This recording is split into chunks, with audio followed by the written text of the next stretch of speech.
नमस्कार साथियों। आज के ई कंटेंट डिस्कशन में इलेक्ट्रॉनिक्स के लेक्चर सीरीज में मैं टॉपिक ले रहा हूँ H parameters. BSc part second से है, पेपर इलेक्ट्रॉनिक्स से। हमने जेड पैरामीटर्स पढ़ लिए थे, वाई पैरामीटर्स पढ़ लिए थे एंड फोर टर्मिनल नेटवर्क पढ़ लिया था। अब इसी सीरीज में मैं जो टॉपिक ले रहा हूँ वो एच पैरामीटर्स। इसको हाइब्रिड पैरामीटर्स भी कहते हैं।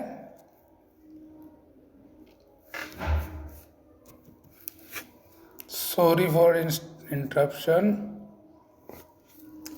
इसको हाइब्रिड संकर प्राचल भी कहते हैं और संकर प्राचल एच प्राचलों को संकर प्राचल भी कहते हैं। इसके माध्यम से हम किसी भी वैद्युत परिपथ के व्यवहार को गणितीय रूप में निर्धारित कर सकते हैं। वही जैसे हमने जेड और एच वाई पैरामीटर्स में किए थे। जेड पैरामीटर्स क्या थे? वो in the form of impedance के रूप में थे और Y parameters in the form of admittance के रूप में थे। प्राचल वैसे हो जाते हैं जैसे सब कुछ निर्भर करता है कि आपने जो वेरिएबल्स फॉर टर्मिनल नेटवर्क के लिए थे, 4 वेरिएबल थे, 2 तो इनपुट टर्मिनल्स के V1 I1 और 2 ही आउटपुट टर्मिनल्स के थे V2 I2। अब इनमें किसको आप इंडिपेंडेंट ले रहे हैं, किसको डिपेंडेंट ले रहे हैं, उसके आधार पर पैरामीटर डिफाइन हो जाता है। हमने जेड पैरामीटर में I1 और I2 को इंडिपेंडेंट लिया था, वाई पैरामीटर में V1 V2 को इंडिपेंडेंट लिया था। अब हम यहाँ पे जो वेरिएबल I1 और V2 को तो क्या लेंगे हम स्वतंत्र, और V1 I2 को परतंत्र चरों के रूप में लेंगे। और आप जानते हैं मैथमेटिक्स में कि सभी प्रतंत्र चर स्वतंत्र चरों के और स्वतंत्र चरों और पैरामीटर्स के रूप में लिखे जा सकते हैं।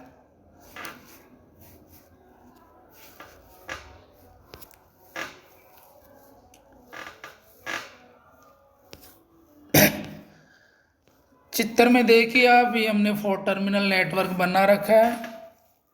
4 टर्मिनल नेटवर्क में वही V1 और I1 तो इनपुट वेरिएबल्स हैं और V2 और I2 आउटपुट वेरिएबल्स हैं। तो मैथमेटिकली I1 और V2 को हमको क्या लेना था स्वतंत्र। तो V1 is function of I1 V2 and so on, I2 is also function of I1 और V2। सेम वही फॉर्मेट है। dV1 को हम क्या लिख सकते हैं, del V1 over del I1 dI1 plus del V1 over del V2 फिर dV2। एक बार I1 को कांस्टेंट कर लिए, एक बार V1 को। तो परफेक्ट डिफ्रेंसिएशन को in terms of partial differentiation आंशिक अवकलजों के रूप में लिखा जा सकता है। ऐसे dI2 लिख लिया हमने समीकरण 4। समीकरण 4 लिखने के बाद में हम जानते हैं कि हमने जो यहाँ लिए वेरिएबल्स में चेंज वो स्मॉल चेंज लिए हैं। और रही बात वोल्टेज और करंट की, तो इसमें लीनियर चेंज होते हैं, रैखिक परिवर्तन होते हैं। और रैखिक परिवर्तन जिनमें होते हैं उनके अवकलज या उनके परिवर्तन को एज ए कांस्टेंट आप मान सकते हैं। तो dV1 को भी मैं V1 लिख दूंगा और ये डेल V1 और डेल I1 है उसको H11 बोल दिया, इसको H12। सेम वैसे जैसे हम Z और Y पैरामीटर्स में कर रहे थे। तो इनको कैपिटल लेटर्स के रूप में लिख दिया। फिर हमने इसके केस कर लिए, समीकरण 5 और 6 के 2 केस कर लिए। एक केस में तो ये हो गया कि I1 यदि 0 है तो इसका मतलब क्या हुआ, I1 कौन सी करंट है, इनपुट करंट। तो जैसा, तो इनपुट टर्मिनल्स क्या होंगे, करंट जीरो होती है तब क्या होता है, टर्मिनल्स खुले हुए होते हैं, खुले हुए मतलब वहाँ रेजिस्टेंस इनफाइनाइट हो जाता है। हवा का प्रतिरोध कितना होता है, अनंत। तो मतलब आपने टर्मिनल खोल दिया, इसका मतलब वहाँ वैक्यूम क्रिएट कर दिया, और वैक्यूम का रेजिस्टेंस इनफाइनाइट होता है, तो कोई करंट फ्लो नहीं होगा। तो I1 जीरो, इसका मतलब निवेशी टर्मिनल खुले हुए हैं। तो क्या हो जाएगा फिर, सम I1 जीरो कर देंगे उसमें, तो H1 V1 बराबर H12 V2 हो जाएगा, और I2 बराबर H22 V2 हो जाएगा। हमने H12 डिफाइन कर लिया, V1 अपॉन I2 लिख सकते हैं, और V1 अपॉन V2 दोनों ही वोल्टेज का अनुपात है, इसका मतलब कोई मात्रक तो होगा नहीं, तो मात्रकहीन रहेगा, विमाहीन रहेगा। और अगर ऊपर आउटपुट का आता अंश में, तब तो हम वर्ड काम में लेते हैं अग्र या फॉरवर्ड। अदरवाइज अगर इनपुट का अंश में आ रहा है तो आप रिवर्स काम में लेंगे, तो ये हो जाएगा रिवर्स वोल्टेज रेशियो। वोल्टेज तो रेशियो है लेकिन रिवर्स, इसकी कोई विमा नहीं होगी, तो इसको HR से रिप्रेजेंट करेंगे, रिवर्स वोल्टेज रेशियो। इसी प्रकार H22 क्या हो जाएगा यहाँ, H22 I2 अपॉन V2। अब आप जानते हैं दोनों ही वेरिएबल आउटपुट टर्मिनल्स में है, तो ये तो स्वाभाविक है कि आउटपुट का मामला रहेगा। लेकिन V अपॉन I होता है तो इम्पिडेंस होती है, तो उल्टा हो गया, I अपॉन V, तो इसका मतलब ये एडमिटेंस होगी, प्रवेश्यता, और प्रवेश्यता का मात्रक मो होता है, इम्पिडेंस का तो, और उसका उल्टा मो। इसको निर्गम प्रवेश्यता कहेंगे क्योंकि दोनों वेरिएबल निर्गम के हैं। अब जो आप बात करेंगे आगे, केस सेकंड लेंगे हम। केस सेकंड कह रहा है कि V2 जीरो कर लो, ये V2 एक बार, ये V2 जीरो करेंगे तो ये H11 और H21 डिफाइन हो जाएंगे। तो V2 जीरो का मतलब क्या हुआ, निर्गम टर्मिनल क्या होंगे अब, लघुपथित। जब वोल्टेज ड्रॉप जीरो हो जाता है तो टर्मिनल्स लघुपथित हो जाते हैं, मतलब वोल्टेज ड्रॉप ही नहीं हो रहा, मतलब यहाँ जैसे दो टर्मिनल्स है, ये आप लघुपथित का भी फिजिकल डेफिनेशन देखिए, दो टर्मिनल्स है, A है और ये B है, इनके बीच में कोई वोल्टेज ड्रॉप नहीं हुआ, मतलब 20 वोल्ट आ रहा था, राइट, और यहाँ पे 20 वोल्ट, वोल्टेज ड्रॉप हुआ ही नहीं, तो करंट तो मैक्सिमम बहेगी। करंट क्या बह जाएगी भाई, उसके संगति बहेगी, वोल्टेज ड्रॉप हो नहीं रहा, तो उस केस में करंट क्या बह जाएगी, मैक्सिमम। तो लघु शॉर्ट, तो करंट ज़्यादा बह जाएगी, शॉर्ट हो जाएगा। शॉर्ट का मतलब चिंगारी निकलेंगी, समझ रहे हैं। तो उस केस में V2 जीरो होता है लघुपथित के केस में। अगर वोल्टेज ड्रॉप जीरो है इसका मतलब लघुपथित है, क्योंकि ड्रॉप ही नहीं हुआ, तो फिर चिंगारियाँ उठेंगी, क्योंकि कोई ड्रॉप नहीं हुआ तो करंट ज़्यादा हो जाएगी उसी पर्टिकुलर रेजिस्टेंस पर। तो V1 is equal to H11 I1 हो जाएगा, और I2 क्या हो जाएगा, H21 I1। तो H11 क्या हो जाएगा, V1 अपॉन I1, तो स्वाभाविक है V अपॉन I है, तो इम्पिडेंस है।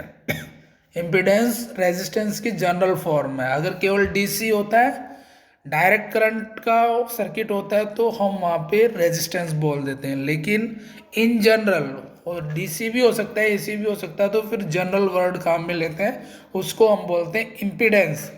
तो V1 अपॉन I1 क्या हो जाएगा, इम्पिडेंस हो जाएगी, लेकिन दोनों ही वेरिएबल किसके, इनपुट के, तो input impedance of the circuit हो जाएगी 4 टर्मिनल नेटवर्क में। तो इसको बोलेंगे हम निवेशी प्रतिबाधा।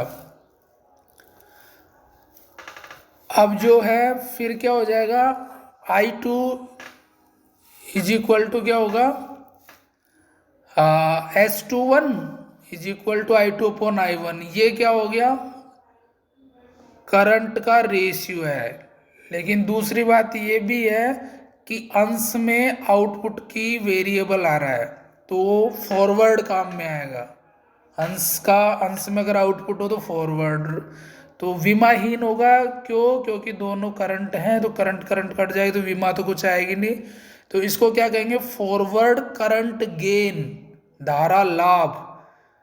आउटपुट अपॉन इनपुट होता तो लाभ होता है, और इनपुट अपॉन आउटपुट होता है तो रिवर्स, रिवर्स शब्द में काम। तो फॉरवर्ड करंट गेन बोलेंगे इसको, और इसको हम HF से रिप्रेजेंट करेंगे, HF, राइट। अब समीकरण और 5 और 6 को दोबारा लिख देते हैं। तो V1 बराबर क्या हो जाएगा, H11 की जगह क्या हो जाएगा, HI, I1 प्लस H12 की जगह HR, तो HRV2 हो जाएगा। और I2 बराबर HF I1, क्योंकि H21 की जगह क्या लिख देंगे, HF, और H22 की जगह HO। इसको आउटपुट एडमिटेंस, HO को क्या कहते हैं हम, आउटपुट एडमिटेंस। तो इसको मैट्रिक्स फॉर्म में लिखे तो V1/I2 HI HR HF HO और I1V2। तो ये जो है ये मैट्रिक्स, ये H पैरामीटर्स कहलाते हैं, हाइब्रिड पैरामीटर्स। बहुत बड़ा महत्वपूर्ण यूज होगा इनका आगे जब अपन सर्किट का एनालिसिस करेंगे। सर्किट के एनालिसिस में Z और Y पैरामीटर्स का यूज नहीं होगा, क्योंकि वो दोनों केस में या तो वो लघुपति सर्किट को दिखाते हैं या वो क्या दिखाते हैं, ओपन सर्किट को। क्योंकि इंडिपेंडेंट या तो धारा है या वोल्टेज है, इसमें इंडिपेंडेंट और डिपेंडेंट दोनों ही है, वोल्टेज भी और करंट भी है। तो आगे जो सर्किट के एनालिसिस करेंगे उसमें H पैरामीटर्स का महत्वपूर्ण उपयोग होगा, और इसी के आधार पे सारे सर्किट एनालिसिस होंगे। क्योंकि बिना पैरामीटर के आप किसी को इस दुनिया में डिफाइन नहीं कर सकते। मेरे भी अपने पैरामीटर्स हो सकते हैं जिनके आधार पे मेरा डिस्कशन संभव है। किसी और के भी, किसी पर्सन के भी एक पर्टिकुलर पैरामीटर होंगे, वो अपने पैरामीटर चेंज नहीं करता, और उन पैरामीटर के आधार पे ही अपन ये बोलते हैं कि वो फलाना व्यक्ति है। किस आधार पे? क्योंकि उसके पैरामीटर्स फिक्स है, उस आधार पे तो बोलते हैं ना। जैसे वो गरीब है, मजदूर है, वो हंसता है, वो गंभीर नहीं है, ये सब व्यक्ति के पैरामीटर्स होते हैं। तो पैरामीटर्स के आधार पे आप डिफाइन कर लेते हैं किसी भी सिस्टम को। तो ऐसे ही यहाँ पे भी सर्किट का एनालिसिस या उसको डिफाइन करेंगे उस सिस्टम को, तो ये H पैरामीटर्स काम में आएंगे। तो आज के लिए इतना ही। Thank you for discussion.